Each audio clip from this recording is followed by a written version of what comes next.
Ẹ kú dédé àkókò yìí gbogbo olólùfẹ́ ìkànnì Jígí Alára kẹrìnlélógún tí ó kalẹ̀ sí ìlú Ìbàdàn ní ìpínlẹ̀ Ọ̀yọ́. Ilé tí a ti ń sọ̀rọ̀ bí àkọlé ìtàn tó jẹ́ wípé pẹ̀lú ìmísí Odùduwà ní gbogbo ọ̀rọ̀ tí ó ń jáde ní ẹnu àwa. Ẹ̀yin olùgbọ́ wa, a dúpẹ́ fún bí ẹ ṣe ń bá wa lọ. Ojú tẹ̀sí fún wa kò ní fọ́, etí tẹ̀sí fi ń gbọ́ wa kò ní dì. Ajíbádé Emmanuel náà ni oníròyìn. Ìròyìn tí mo sì mú wá fún yín lónìí ni orílẹ̀-èdè 5 ní Áfíríkà jáde nínú ife ẹ̀yẹ àgbáyé 2026. Orílẹ̀-èdè 5 ní ilẹ̀ Áfíríkà ti parí ìrìn-àjò wọn nínú ìdíje ife àgbáyé FIVAT ọdún 2026 lẹ́yìn tí wọ́n pàdánù àwọn eré wọn nínú ìpele tó tẹ̀lé ìdíje náà. Bí ó tilẹ̀ jẹ́ pé àwọn ẹgbẹ́ Áfíríkà ṣe dáadáa ní ìbẹ̀rẹ̀ ìdíje tí ọ̀pọ̀ wọn sì jáde kúrò nínú ìpele ẹgbẹ́, kò sí ṣe fún gbogbo wọn láti bá ìdíje náà lọ. Ọ̀kan lẹ́yìn ọ̀kan ní àwọn ẹgbẹ́ náà dojúkọ àwọn orílẹ̀-èdè tó lágbára. Díẹ̀ nínú wọn jagun títí di ìṣẹ́jú ìkẹyìn, ṣùgbọ́n wọn kò lè gba àṣẹ́gun tó máa jẹ́ kí wọ́n tẹ̀síwájú. Ọ̀kan lára àwọn eré tó fa ìbànújẹ́ jùlọ ní Senegal. Senegal tí ń darí eré náà pẹ̀lú àmì ẹ̀yẹ 2-0, ṣùgbọ́n ní ìṣẹ́jú díẹ̀ tó kù kí eré parí, Belgium padà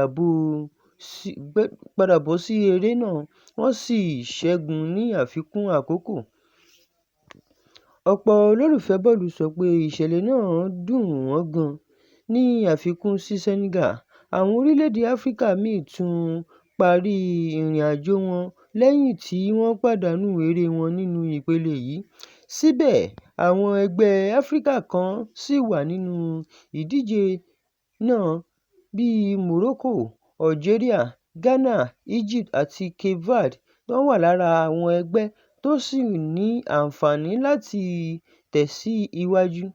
Wọ́n sì ń gbìyànjú láti fi hàn pé bọ́ọ̀lù Áfíríkà ń tẹ̀síwájú lórí pápá àgbáyé. Àwọn amòye bọ́ọ̀lù sọ pé bí ó tilẹ̀ jẹ́ pé àwọn ẹgbẹ́ 5 ti jáde, iṣẹ́ àwọn orílẹ̀-èdè Áfíríkà ní ìdíje ọ̀hún yìí fi hàn pé agbára bọ́ọ̀lù ilẹ̀ náà ń pọ̀ sí.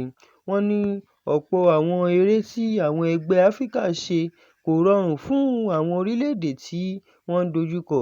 Ní ọ̀pọ̀ ìgbà, àbájáde eré máa ń yí padà ní àwọn ìṣẹ́jú ìkẹyìn. Àwọn olólùfẹ́ bọ́ọ̀lù ní orílẹ̀-èdè Áfíríkà sọ pé bó tilẹ̀ jẹ́ pé wọ́n ní ìbànújẹ́ pé àwọn ẹgbẹ́ kan ti jáde, inú wọn dùn pé àwọn ẹgbẹ́ míì ṣì ń gbé Asia, ilẹ̀ Áfíríkà sókè. Ọ̀kan lára àwọn olólùfẹ́ náà sọ pé a fẹ́ kí ẹgbẹ́ kan láti Áfíríkà dé ìpele tó ga jùlọ.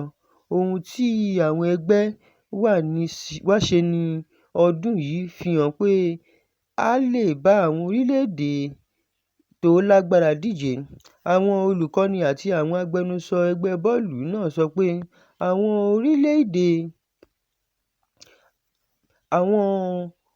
orílẹ̀-èdè tí wọ́n ti jáde yóò kọ́ ẹ̀kọ́ láti inú ìrírí wọn kí wọ́n sì múra dáadáa sí àwọn ìdíje tó ń bọ̀.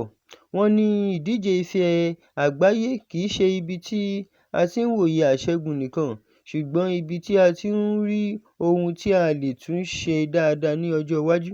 Ní ìparí, bí àwọn ẹgbẹ́ 5 ṣe ti jáde ti mú kí ìrìn-àjò wọn parí, ṣùgbọ́n ọ̀pọ̀ àwọn olólùfẹ́ bọ́ọ̀lù ní Áfíríkà ṣì ní ìrètí pé àwọn ẹgbẹ́ tó kù yóò tẹ̀síwájú kí wọ́n sì mú ìtàn tuntun wá fún ilẹ̀ Áfíríkà nínú ife àgbáyé 2026. Báyìí ni a rí mọ́ fún ìròyìn tòní.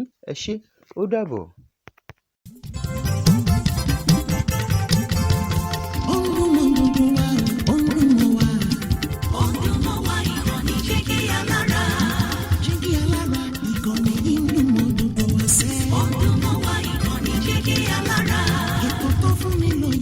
Ètò tó wà ní lọ́yẹ̀ wà ń bẹ̀. Ọdún mọ́ wa ìkànnì Jígí Alára. Ìròyìn lóríṣiríṣi